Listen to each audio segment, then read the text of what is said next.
boas. E falta, como o próprio Fenelon falaria, ele é um espírito bom. O nome pelo qual se faz conhecer é indiferente e, muitas vezes, nada mais é do que o meio de fixarmos nossas ideias.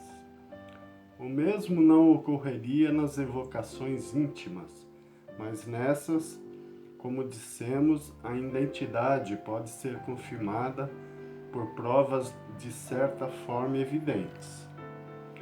Por fim, é certo que a substituição dos espíritos pode causar uma série de equívocos, resultando em erros e, frequentemente, em mistificações. Esta é uma dificuldade do espiritismo prático. No entanto, jamais dissemos que esta ciência era algo fácil, muito menos que se pudesse aprendê-la brincando, como não ocorre com nenhuma outra ciência. Nunca é demais repetir que ela exige um estudo assíduo e quase sempre muito prolongado.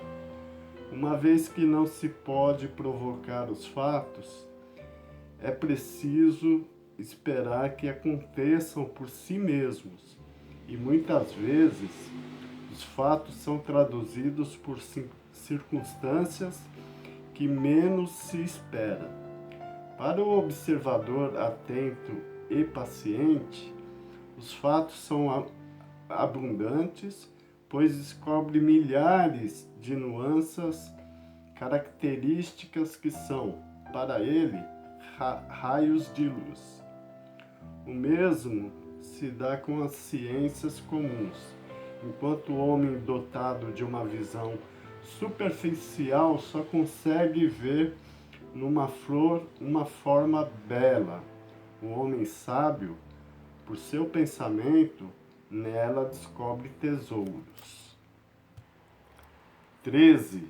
As observações acima levam-nos a discorrer sobre uma outra dificuldade, a divergência que existe na linguagem dos espíritos. Uma vez que os espíritos são diferentes uns dos outros quanto ao conhecimento e à moralidade, é evidente que a mesma questão pode ser resolvida de maneira oposta, segundo suas respectivas categorias, exatamente como se pergunta tivesse sido feita entre os homens alternadamente a um cientista, a um ignorante ou a um zombador. O ponto essencial, como dissemos, é saber a quem se dirige. Mas acrescentam, como se explica que os espíritos reconhecidos como superiores não estejam sempre em acordo? Diremos inicialmente que, independente da causa que acabamos de assinalar, há outras que podem exercer certa influência sobre a natureza das respostas, não importando a categoria dos espíritos.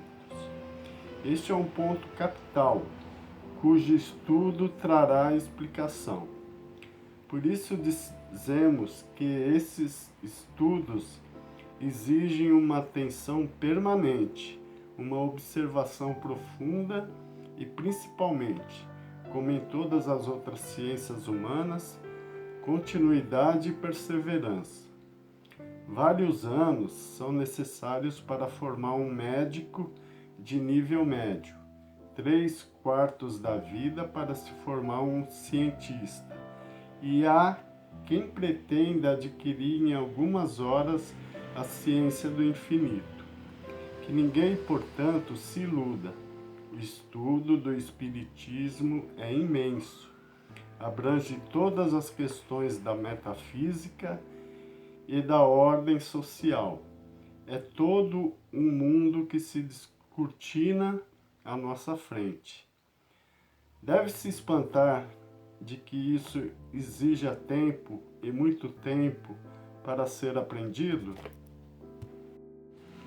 A contradição, aliás, nem sempre é tão real como pode parecer.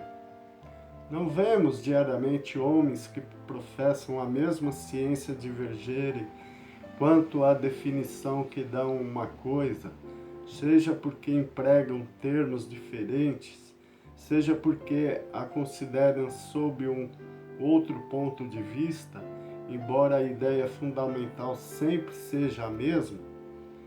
Que se conte, se for possível, o número de definições que foram dadas da gramática.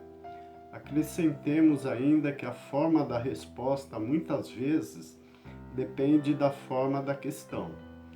Seria pueril, portanto, ver uma contradição onde existe, na maioria das vezes, apenas uma diferença de palavras.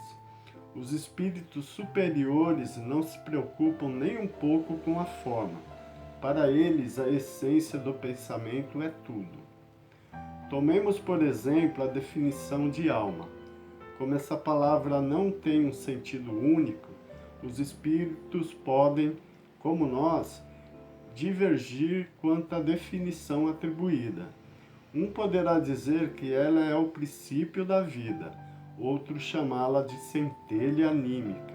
Um terceiro pode dizer que é interna, um quarto que é externa, e etc. E cada um, segundo seu ponto de vista, terá razão. Poderíamos até acreditar que alguns deles professem teorias materialistas, e, no entanto, não ser nada disso. O mesmo se dá com Deus, que pode ser o princípio de todas as coisas, o Criador do universo, a inteligência suprema, o infinito, o grande Espírito e assim por diante, mas que, na verdade, sempre será Deus. Citemos, enfim, a classificação dos espíritos. Eles formam uma sequência ininterrupta do mais baixo ao mais alto grau. A classificação é, portanto, arbitrária.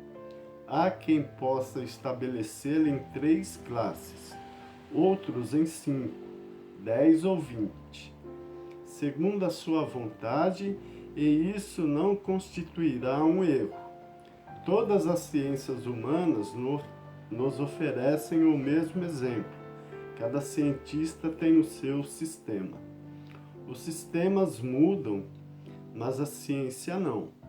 Que se aprenda a botânica pelo sistema de Linneu, de Jussieu ou de Tournefort. Isso não fará com que se conheça menos botânica. Deixemos então de dar às coisas puramente convencionais mais importância do que elas merecem, mas nos concentramos naquilo que é verdadeiramente sério. E então, muitas vezes, a reflexão nos fará descobrir, naquilo que se parecia ser o maior disparate, uma similitude que nos escapara do primeiro exame. 14. Passaríamos brevemente pela objeção de alguns céticos quanto aos erros de ortografia cometidos por alguns espíritos, se esta não desse margem a uma observação essencial.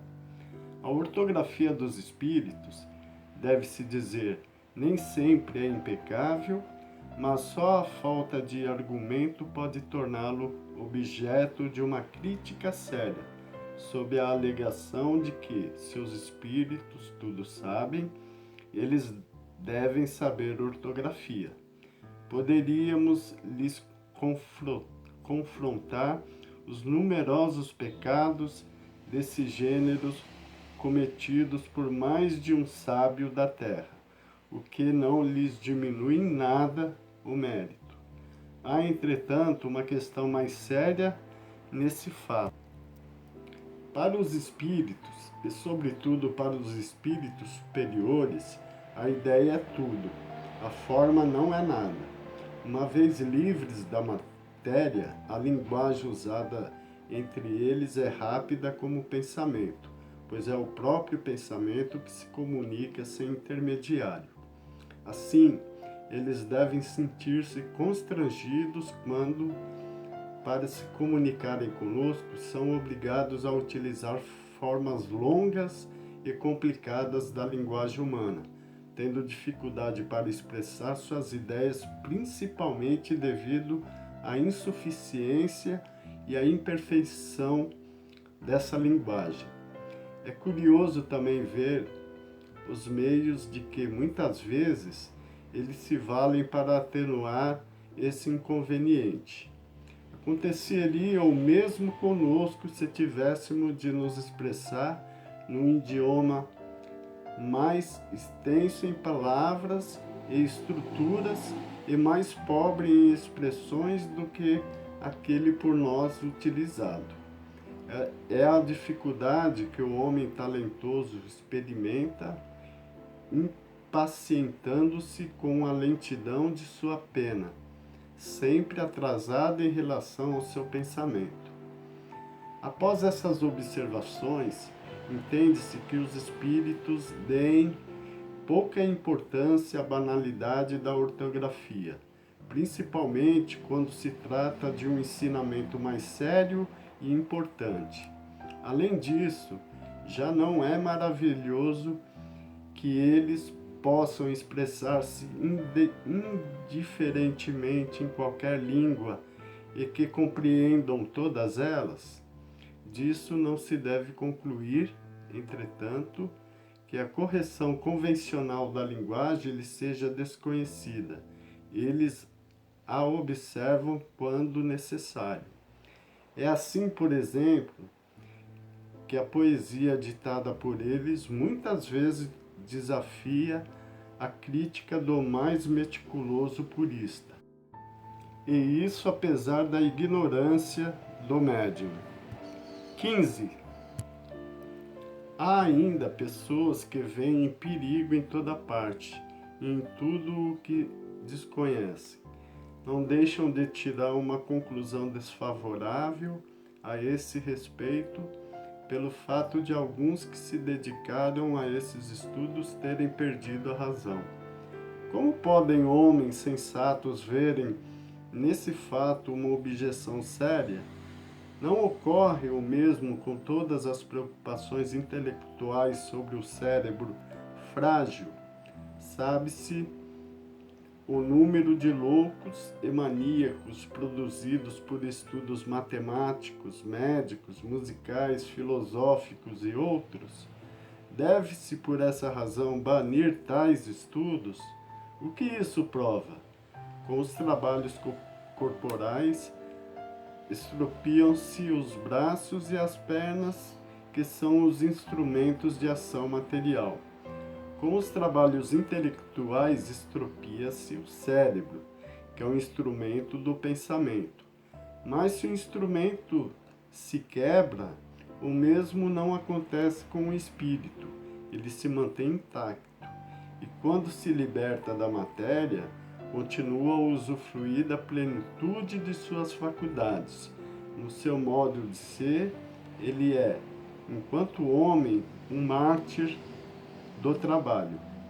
Todas as grandes preocupações intelectuais podem levar à loucura. As ciências, as artes e a própria religião apresentam seus contingentes. A loucura tem como causa principal uma predisposição orgânica do cérebro, que o torna mais ou menos vulnerável a determinadas impressões. Ao haver uma predisposição à loucura, esta irá se manifestar com uma preocupação central, que se tornará uma ideia fixa. Essa fixação poderá ser pelos espíritos, no caso de quem se ocupa disso, como poderá ser por Deus, pelos anjos, pelo diabo, pela fortuna, pelo poder, pela arte, por uma ciência, pela maternidade ou por um sistema político e social.